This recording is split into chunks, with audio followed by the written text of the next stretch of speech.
The small town of Maplewood was like any other quiet place you might find in America. It had friendly neighbors who waved as they passed each other on the street, kids riding bikes down tree-lined roads, and families sharing meals under the warm glow of porch lights. But all that changed one Tuesday morning when tragedy struck without warning. William Carter was known around town as a hard-working mechanic. He ran his own garage, fixing cars with care and always offering advice to anyone who needed it. People liked him because he was kind and dependable. His wife Anna kept things running smoothly at home while taking care of their twin daughters, Lily and Grace. The girls were inseparable, always giggling together or finishing each other's sentences. They brought joy to everyone they met. In Dow, that fateful Tuesday, William decided to take the twins out for breakfast before school. It was something special he did once in a while, just to spend time with them. Anna stayed behind because she wasn't feeling well. A cold had left her tired and achy, but she kissed her family goodbye and told them to have fun. She never imagined it would be the last time she saw them alive. The road they took was familiar, one they'd driven many times before. It wound through the outskirts of Maplewood, past fields and forests, until it reached a steep cliff overlooking a river far below. It was a scenic route, peaceful and quiet, especially early in the morning, when there weren't many cars around. No one could explain what happened next. Around 8:30 a.m., a truck driver called emergency services after spotting smoke rising from the base of the cliff. He hurried down the rocky path to investigate and found the Carter's car crumpled against jagged stones. The vehicle was badly damaged, but strangely none of the doors were open, and all 3 seatbelts were still fastened. Inside, William, Lily, and Grace sat motionless, their eyes wide open and filled with terror. There were no signs of struggle, no blood, nothing to suggest why they hadn't tried to escape. By the time paramedics arrived, it was clear there was nothing they could do. The bodies were carefully removed from the wreckage and taken away. Word spread quickly through Maplewood, leaving residents stunned. How could such a thing happen? William was an experienced driver, and the weather that morning had been perfect. Clear skies and dry roads. Something didn't add up. Anna got the call later that afternoon. At first, she thought it was a prank. Her husband and daughters couldn't possibly be gone. When the officer confirmed the news, she collapsed onto the floor, unable to breathe. Neighbors came over to comfort her, bringing food and sitting with her as she cried. But no amount of kindness could fill the emptiness inside. Her world had ended in an instant. As days passed, people began piecing together details about the crash. Witnesses reported seeing nothing unusual before hearing the sound of screeching tires followed by a loud crash. Some said the car seemed to veer off the road suddenly, almost as if the driver had lost control for no reason. Others mentioned feeling uneasy when passing that stretch of road afterward, though they couldn't say why. What made the story even stranger was the condition of the victims. Everyone agreed that the look on their faces was unlike anything they'd ever seen. Fear, that's what it was. Pure, unrelenting fear. Even now, thinking about it sent shivers down people's spines. What could have scared them so badly? And why hadn't they reacted? These questions haunted everyone, including Anna. She spent hours going through photo albums and mementos, trying to hold on to memories of her family. Each picture reminded her of happier times, their laughter, their hugs, the way Lily and Grace used to dance around the living room whenever their favorite song came on. But mixed in with those memories were darker thoughts. Had they suffered? Were they aware of what was happening in those final moments? One evening, while sorting through William's toolbox, Anna found something unexpected. Hidden beneath a stack of old rags was a worn leather journal. Curious, she opened it and began reading. The entry started months ago, written in William's neat handwriting. At first, they seemed ordinary. Notes about work, plans for weekends, little reminders for himself. But then the tone shifted. I dreamed again last night. One entry, read. They were there, standing at the foot of our bed. I couldn't see their faces clearly, but I heard them whispering. It's coming, they said. You need to prepare. I woke up drenched in sweat. Another entry described how both Lily and Grace had started complaining about feeling watched. Grace says she hears voices sometimes, William wrote. Lily won't go outside alone anymore. I don't know what's going on, but it feels wrong, like we're being hunted. Anna's hands trembled as she turned the pages. She remembered noticing changes in her daughters recently, but had dismissed them as typical childhood fears. Now, she wondered if she'd missed something important. Could this have been connected to the accident? Or was it just coincidence? Despite the growing unease, life in Maplewood carried on. Friends and neighbors organized a memorial service for the Carters, determined to honor their memory. Flyers went up around town announcing the date and time of the funeral. Everyone planned to attend. It was the least they could do for Anna. But, behind closed doors, whispers spread about the crash. Some believed it was simply a terrible accident, bad luck. Others weren't so sure. The sealed caskets delivered to the funeral home added fuel to the fire. Why were they locked shut? And why hadn't anyone explained why? The answers remained elusive, buried beneath layers of mystery. For Anna, the days leading up to the funeral felt endless. She moved through them like a ghost, numb to everything except grief. Yet deep down, a part of her refused to accept what had happened. Something wasn't right. Something didn't make sense. And until she understood the truth, she knew she wouldn't find peace. Little did she realize the journey ahead would lead her to uncover secrets darker than she could have imagined. After finding William's journal, Anna couldn't stop thinking about its contents. The words haunted her, filling her mind with questions she couldn't answer. Who were they? What did they want? And why had William been so afraid? As much as she wanted to believe it was all just stress or nightmares, something inside her told her otherwise. Anna decided to dig deeper. She began going through everything William had left behind: papers, receipts, even old voicemails on his phone. Most of it seemed normal at first glance, but then she noticed something odd. Over the past few months, William had started writing down random phrases in the margins of his notebooks. Things like, "Don't trust the shadows and stay awake." At first, Anna thought maybe he'd been reading too many thrillers or watching scary movies late at night. But the more she read, the less sense that made. Her search led her to the twins' room next. Lily and Grace had shared a space filled with colorful blankets, stuffed animals, and drawings pinned to the walls. As Anna looked around, she remembered how creative they'd been. They loved drawing pictures of their family, their pets, and sometimes imaginary creatures. But as she flipped through their sketchbooks, she realized not all of the drawings were cheerful. In one sketchbook, tucked between happy scenes of picnics and birthday parties, were darker images. Shadowy figures stood near sleeping people, their glowing eyes staring out from the page. One picture showed a car driving along a winding road, with those same shadowy figures hovering nearby. Another depicted a cliff edge with jagged rocks below, eerily similar to the spot where the accident happened. Anna felt a chill run down her spine. Why would her daughters draw such things? She tried to recall if Lily and Grace had ever mentioned anything unusual before the crash. Now that she thought about it, there had been moments when they acted strangely. A few weeks earlier, Grace had come into her parents' bedroom in the middle of the night, saying she couldn't sleep because someone was watching her. When Anna asked who, Grace just shook her head and said, "I don't know, but they're here." At the time, Anna assumed it was just a child's overactive imagination. Now she wasn't so sure. As the days passed, Anna became more convinced that the crash hadn't been an accident. Something, or someone, had caused it. Determined to find answers, she reached out to Dr. Margaret Hayes, a psychologist in town who specialized in dreams and sleep disorders. Margaret agreed to meet with Anna after hearing about the journal and the twins' drawings. When they sat down together, Anna showed Margaret everything she'd found.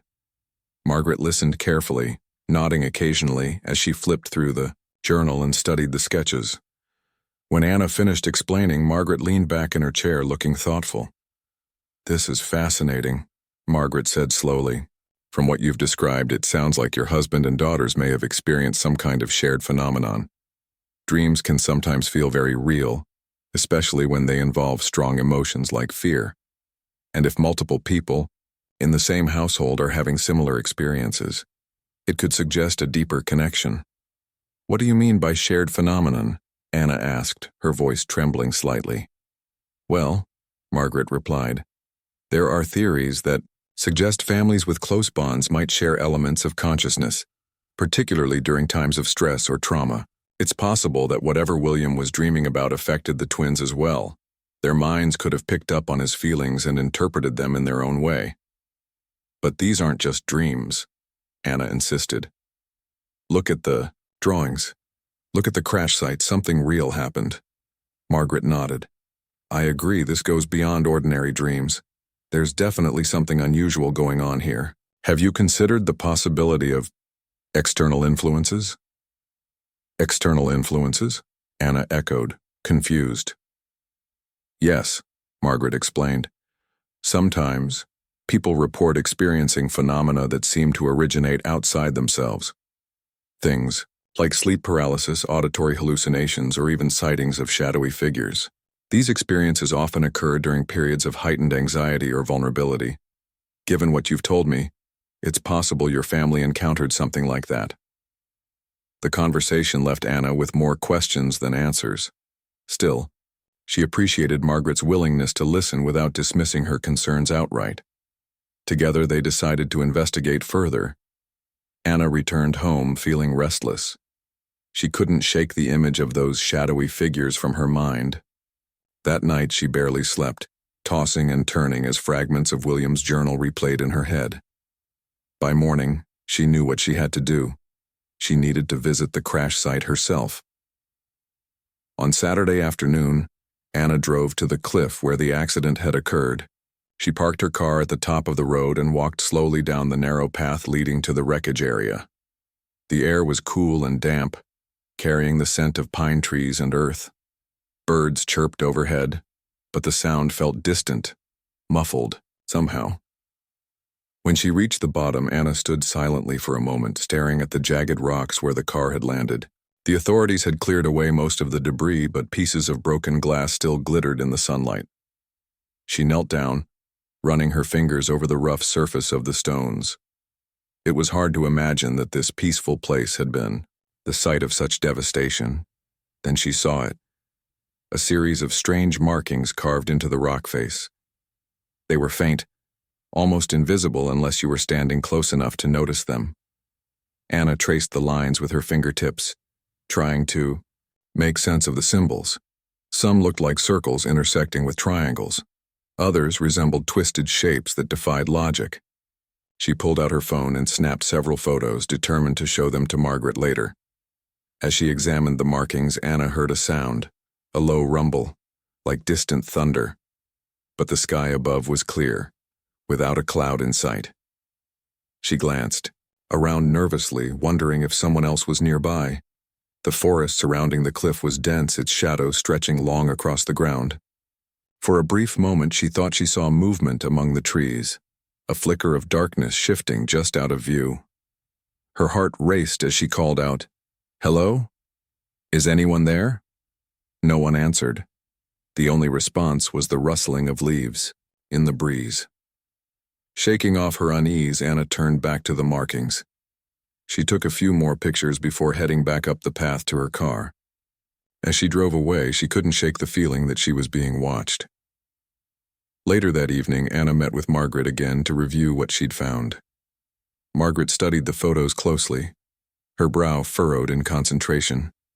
After a while, she looked up and said, "These symbols, they remind me of ancient rituals used to summon or communicate with spirits.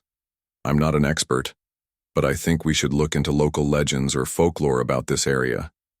There might be stories connected to this land." Anna nodded, grateful for the suggestion.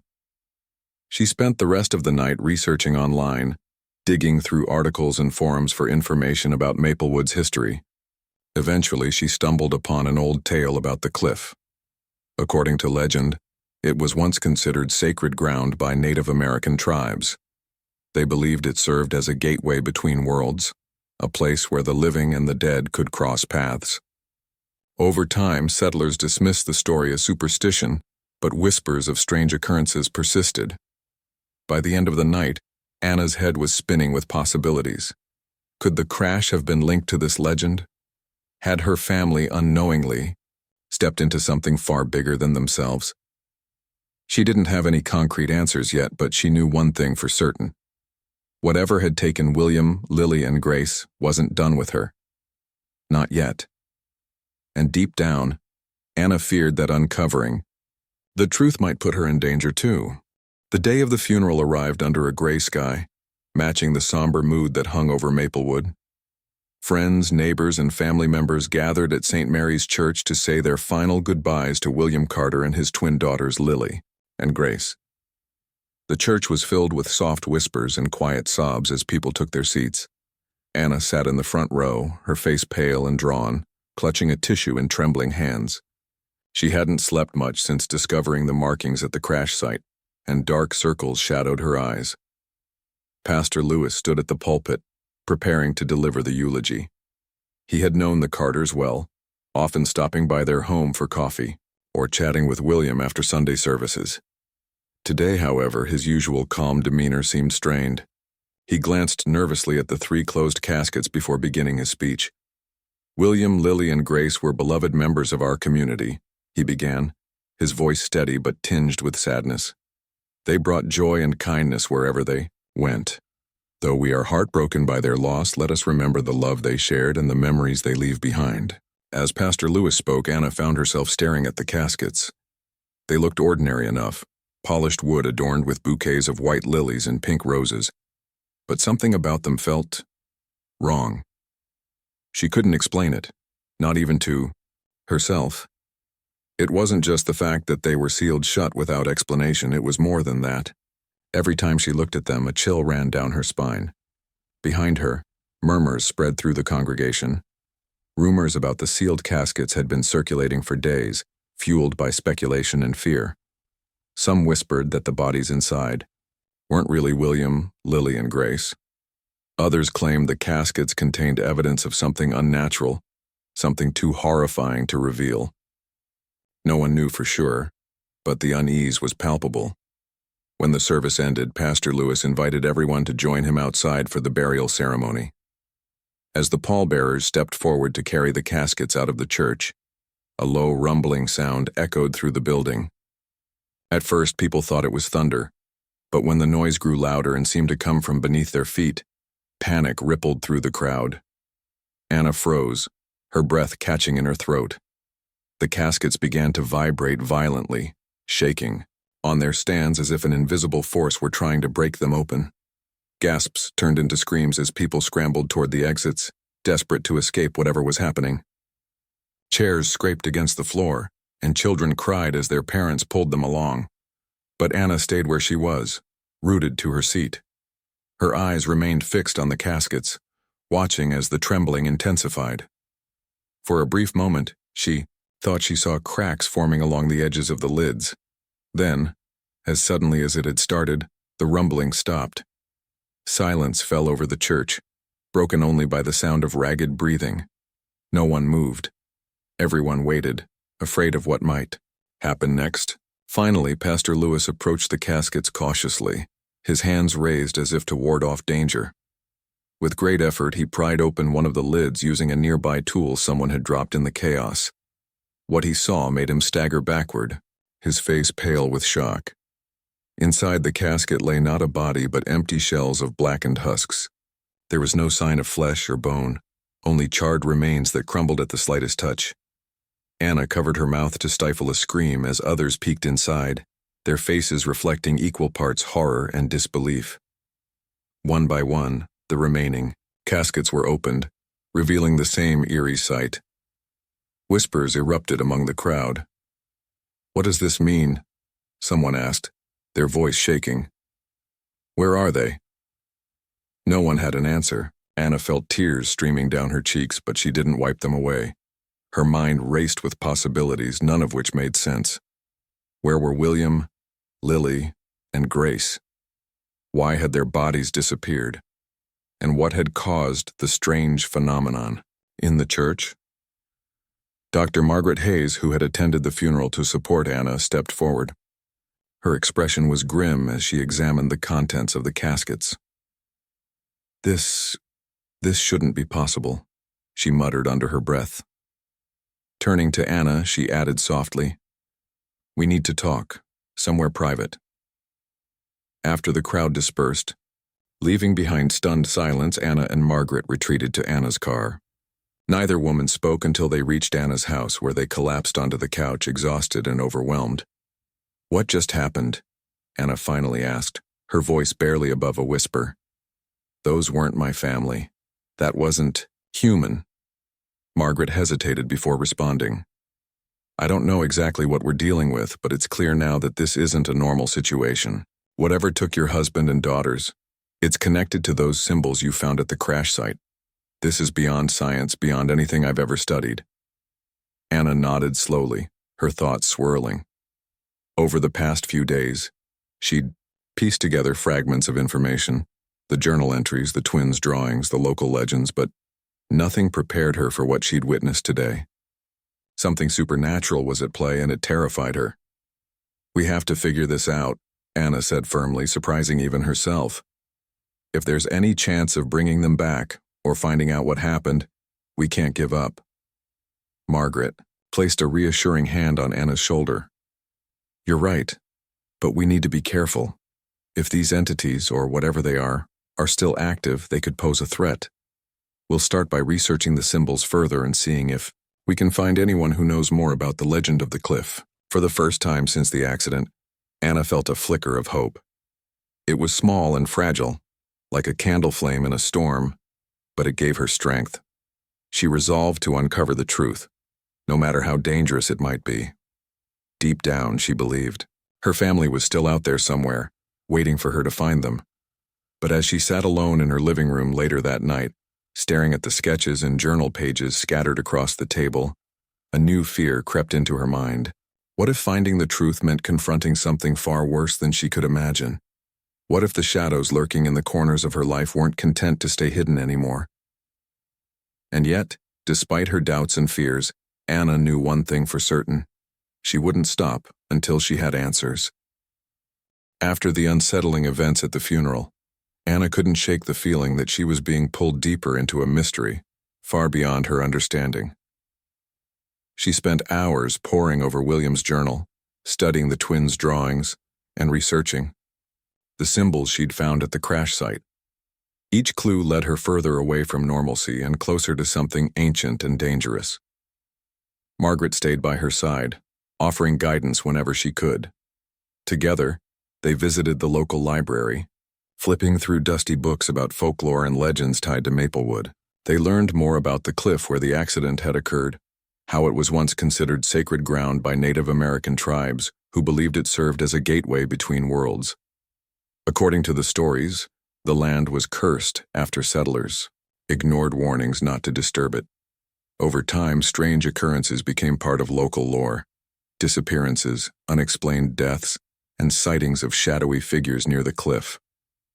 One evening, while examining the photos of the carvings, Margaret noticed something new. "These markings look like instructions," she said, pointing to specific patterns. "They might be part of a ritual, a way to communicate or even summon whatever is haunting this place." Anna frowned. "Summon? You think someone, or something, is behind all this?" "It's possible," Margaret replied cautiously.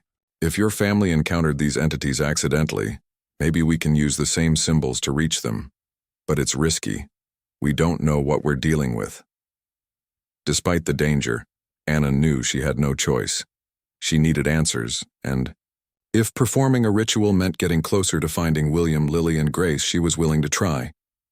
With Margaret's help, she began gathering supplies: candles, chalk, herbs mentioned in one of the books, and a map of the area around the cliff.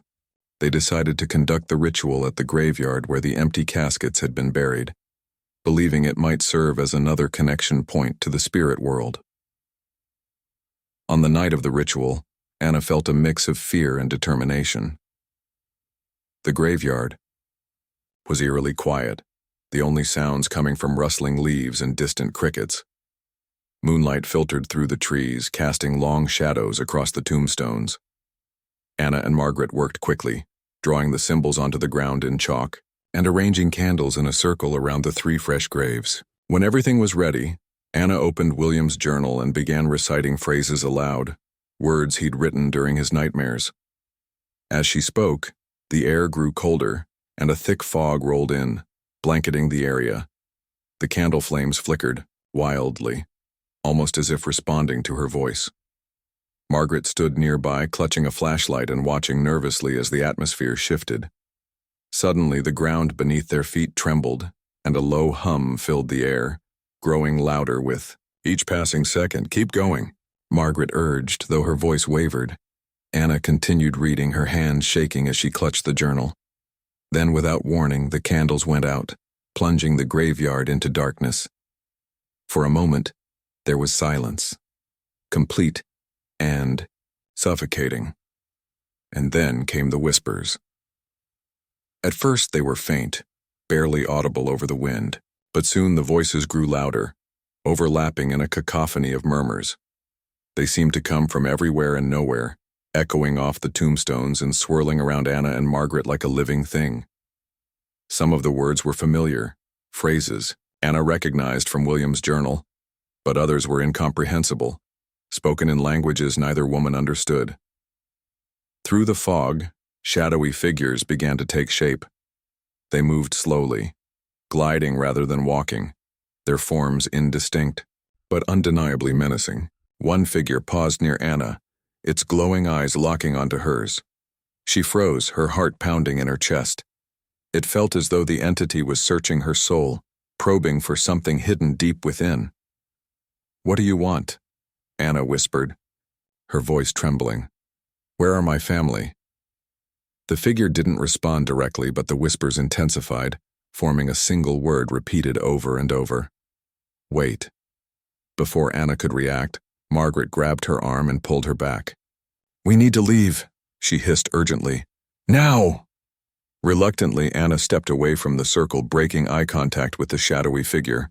As they retreated, the fog began to clear, and the whispers faded into silence. By the time they reached the edge of the graveyard, the symbols on the ground had vanished, erased as if they'd never existed. Back at Anna's house, both women collapsed onto the couch, still reeling from what they'd experienced. Margaret broke the silence first. "That was not what I expected." "What did we just do?" Anna asked, her voice hoarse. "Were those the same things William and the twins saw?"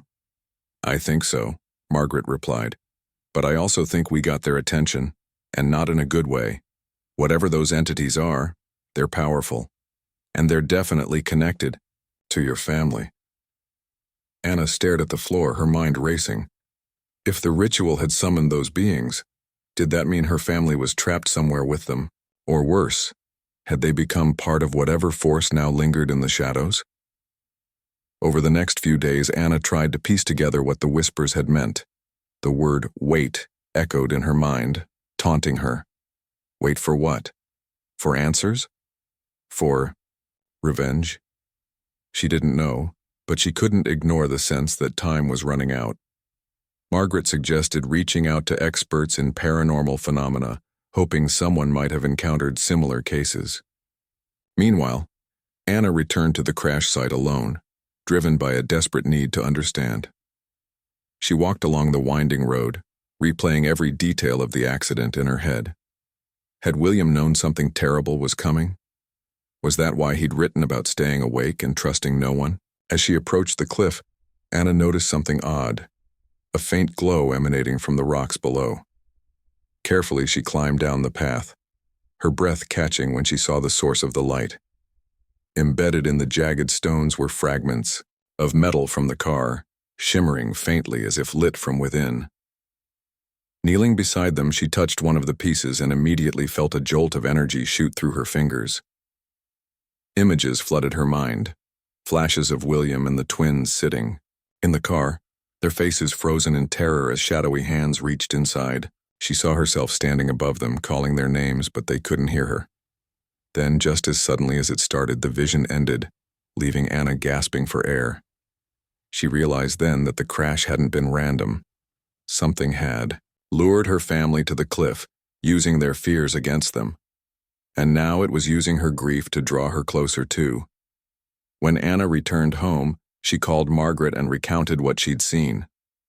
"It's like they're trying to show me something," Anna said. Maybe they're trying to warn me. Or lead you into a trap," Margaret countered. "We have to be careful. These entities aren't human. They don't play by our rules." Anna nodded, though she couldn't shake the feeling that her family was still alive, trapped in some kind of limbo. If she could find a way to break through, to reach them, maybe she could bring them back. But doing so would require confronting the shadows head-on and risking everything. That night, as Anna lay in bed staring at the ceiling, she made a decision. She would return to the graveyard and finish what she'd started. This time she wouldn't run. She would face the truth, no matter how terrifying it might be. Because deep down she knew one thing for certain: the shadows weren't done with her yet. Anna woke early the next morning, her resolve hardened. She couldn't keep running from the truth or pretending the shadows didn't exist. Whatever had taken William, Lily, and Grace was still out there, and she was determined to confront it. With Margaret's reluctant blessing, she prepared for one final attempt to uncover the secrets hidden within the graveyard. This time, Anna went alone. She drove to the cemetery just as the sun began to rise, its pale light casting long shadows across the tombstones. The air was cool and damp, carrying the scent of dew-covered grass. As she stepped out of her car, she felt a strange calm settle over her, a quiet certainty that this would be the last chapter in her search for answers. She carried everything she needed: candles, chalk, herbs, and William's journal. Reaching the graves where the empty caskets had been buried, she knelt down and began recreating the ritual circle. Her hands moved steadily despite the chill in the air, drawing each symbol with precision. When the circle was complete, she lit the candles and stood in the center, clutching the journal tightly. Taking a deep breath, Anna began reciting the phrases from William's entries. Her voice was steady, cutting through the silence like a blade. At first, nothing happened. The world around her remained still, almost peaceful. But then, slowly, the wind picked up, rustling the leaves above and sending shivers down her spine. The candle flames flickered wildly, their light dancing erratically against the darkening sky. The whispers returned, soft at first, but growing louder until they filled the air like a chorus of unseen voices. Anna closed her eyes, focusing on the words swirling around her. Some were familiar, echoing phrases from William's journal. Others were alien, spoken in tones that sent chills through her body. Despite the fear bubbling inside her, she pressed on, repeating the incantations without pause. Suddenly, the ground beneath her feet trembled violently. The candles toppled over, plunging the area into near darkness. Shadows emerged from the edges of the clearing, twisting and writhing as they approached her. Their forms were indistinct, shifting constantly like smoke caught in a breeze. One figure stepped closer than the others, its glowing eyes locking onto hers. "You shouldn't have come here," it whispered, its voice low and guttural. "This place doesn't belong to you." "I'm not leaving without my family," Anna replied, her voice trembling but firm. "Tell me where they are." The shadow tilted its head, studying her silently. Then, with a wave of its hand, the scene around her shifted. The graveyard disappeared, replaced by a dimly lit road winding through dense woods. Anna recognized it instantly. It was the same stretch of highway where the crash had occurred. But something was different. The car sat intact at the side of the road, its headlights shining brightly. Inside the vehicle, she saw William, Lily, and Grace. They looked unharmed, sitting quietly as if frozen in time. Relief flooded through her, but it was short-lived. Behind them, shadowy hands reached into the car, pulling at their shoulders and whispering urgently. The family didn't seem to notice. They stared straight ahead, their expressions blank. "What are you doing to them?" Anna demanded, turning back to the shadowy figure. "Let them go." "They chose this path," the entity hissed. "They opened the door, and now they cannot leave." "No!" Anna shouted, tears streaming down her face. "They didn't know what they were doing. You tricked them." The shadow hesitated, its form wavering slightly. For a moment, Anna thought she saw uncertainty in its glowing eyes. Seizing the opportunity, she stepped forward, holding out the journal. "If you want someone to blame, take me instead. Let them go and I'll stay." The entity studied her carefully, its gaze piercing. Then, with a slow nod, it gestured toward the car. The shadowy hands retreated, releasing William, Lily, and Grace. The trio blinked, their eyes clearing as if waking from a deep sleep. They climbed out of the car looking confused but unharmed. "Anna?" William asked, his voice hesitant. What's happening?" "There's no time to explain," she said quickly, hugging him and the twins tightly. "Just run. Get out of here." Before they could move, the shadow spoke again. "You think your sacrifice will save them? This bond cannot be broken so easily." Anna turned to face it, her heart pounding. "Then let us choose together. We're stronger than you think." For a long moment, the entity did nothing. Then, with a low growl, it raised its arms and the scene dissolved once more. Anna found herself back in the graveyard, surrounded by her family. The shadows lingered nearby but seemed less threatening, retreating into the fog. Margaret arrived moments later, having grown worried when Anna hadn't returned home. Seeing the Carters standing together, she gasped in disbelief. How is this possible?" "We don't have time to explain," Anna said, her voice weary but resolute. "But we need to leave. Now." As they drove away, Anna glanced into the rearview mirror. The graveyard faded into the distance, but she couldn't shake the feeling that the shadows were still watching. Though her family was safe for now, she knew the danger wasn't over. The entities hadn't given up. They were merely biding their time. Life in Maplewood gradually returned to normal, or as close to normal as it could be after such an ordeal. William and the twins struggled to adjust, haunted by fragmented memories of their time in limbo.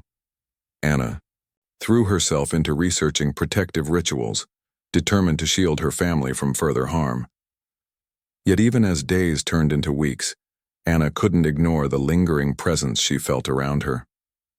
Sometimes late at night she'd catch glimpses of shadowy figures moving outside her window.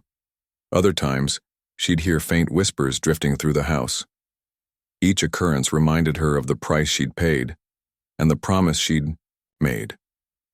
Despite the fear, Anna refused to give in. She had fought too hard to lose her family again. And though the shadows waited patiently in the darkness, she vowed to stand between them and the people she loved.